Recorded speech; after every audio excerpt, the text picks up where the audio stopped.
Hey guys, and welcome to another match preview and prediction. And today we're going to get into Iga Swiatek versus Zheng Qinwen for the Indian Wells 2025 quarterfinal. Before we do get into it though, remember that like button, do subscribe if you're new, and do leave a rating or review if you're listening on a podcast platform.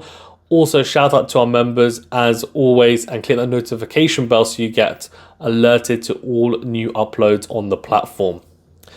The head-to-head is 6-1 in favour of Iga Swiatek, but the reason why I'm doing this video and the reason why I think it's a very interesting match to talk about is because the most recent match was won by Zheng Qinwen, that single victory over Iga at Roland Garros at the Olympics on Iga's favourite surface, clay. It was a straight set victory for Zheng Qinwen, and she showed really impressive, I would say, tactical acumen and ability on court. She went on to win the Olympic gold, and that semi-final win over Swiatek would have given her a lot of confidence going into that final, right? No doubt.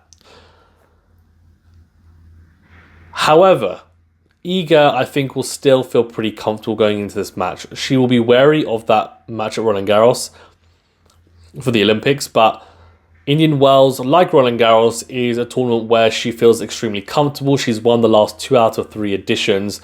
I would say it's probably either her second or third favourite tournament in terms of best performing tournament on tour. And for Zheng, I think there's a few things she'll need to bear in mind when playing Iga at Indian Wells on a hard court. And I think it bodes well that she beat her Roland Garros, because what Iga is doing at Indian Wells on these slow hard courts is relatively similar to what she does on clay. If we're talking about tactically, the movement, of course, we know is different. She moves very well on both surfaces, but especially on the clay.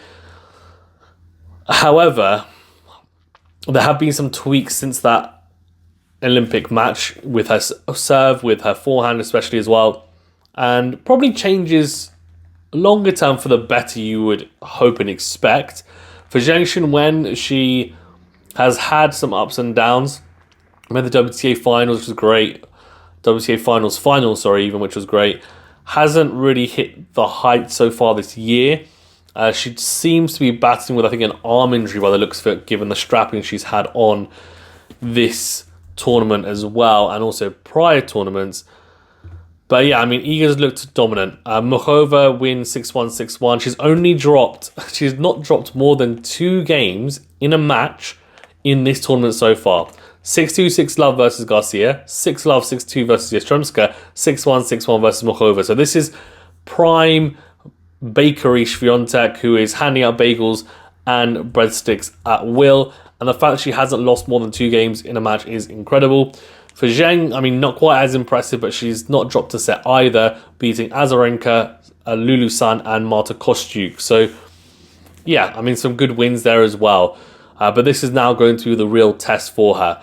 In terms of how this match could be won or lost in terms of tactically, and I'll ultimately give you guys my prediction, I think for Iga Swiatek, she needs to just play the way she's been playing, in honesty, and try and make sure she doesn't take her foot off the gas. I think this match, a lot of it is going to come down to who is able to control the tempo of the match and really control the points on their own terms. And that's something that Zheng did really well in that match that she won at Roland Garros, is she managed to control the tempo for the majority of that match. She managed to play on the front foot, be the one who was dictating the points and making sure that she was being proactive rather than reactive, which is exactly what Swiatek had to do, who's a fantastic defender, but even she plays better on the front foot. I think we all know that.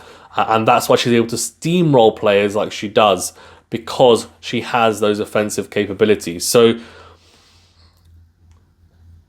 a lot of it's going to come down to as well, with Swiatek on these surfaces, very conducive to spin.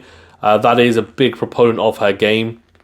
She is going to hit with a lot of spin, especially off the forehand side, and she'll try and push Zheng back behind the baseline as much as possible to make sure she's not able to attack from the baseline forward and take the ball earlier. And then she'll use angles to move Zheng around. So Zheng's going to have to do really well, I think, in the initial stages of points to try and really grab momentum of that point. In some cases, it won't be possible because it might be on Swiatek's serve, and as a returner, you can only return what comes at you. You can't decide what's going to come at you in terms of a serve. But on her own service games, I think she needs to be really proactive with her +1 play, especially off the forehand side.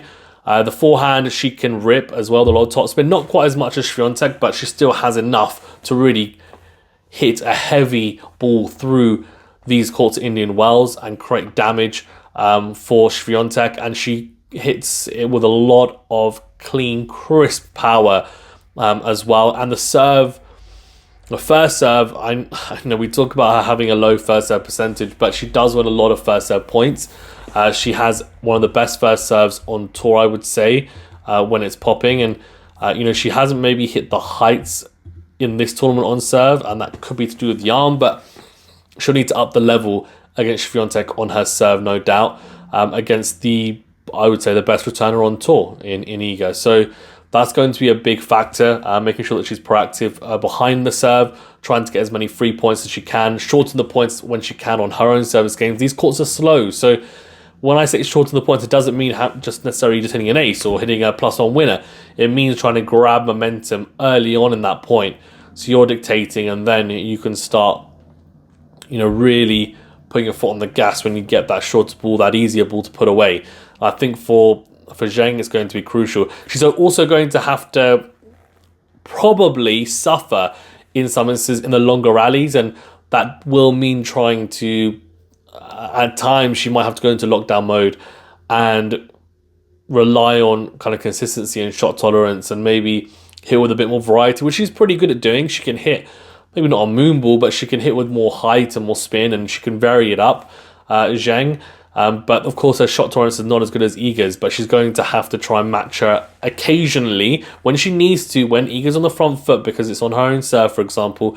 She's going to have to make Iga play as many balls as possible, move her around as well. I think for Zheng, it's important to come forward and volley as much as possible, if I'm being honest. I think she's quite a natural volleyer from what I've seen. And I could be wrong, maybe she doesn't like volleying at the net, but from what I've seen, she's pretty comfortable, more comfortable than Iga, that is, as well.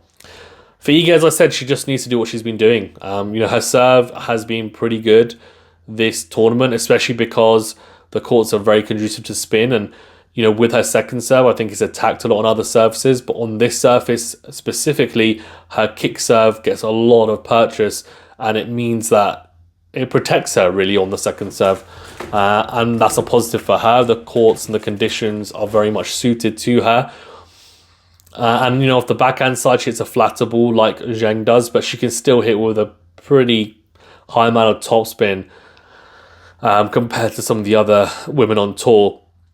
So I think for her, it's going to be a question of, can she play with confidence and avoid maybe thinking about that loss at Roland Garros, which I don't think she will. For Zheng, I think she's come out all guns blazing, if I'm being honest. And she might make some errors, but that's fine. She's not going to win by grinding from the back of the court and trying to lengthen the points as much as possible consistently. She needs to be the proactive one. And then when she needs to suffer a bit, then she can. But that should not be her go-to. It should be a fallback when playing Iga, because Iga is the master of those types of rallies and exchanges. Guys, I'm going to go with Iga Swiatek in 3 sets. I think Zheng will take a set, potentially a tiebreaker, but I think Iga will get the win. Let me know in the comment section below what you think and why. Thanks very much, guys. Stay safe and well. We'll see you in the next video.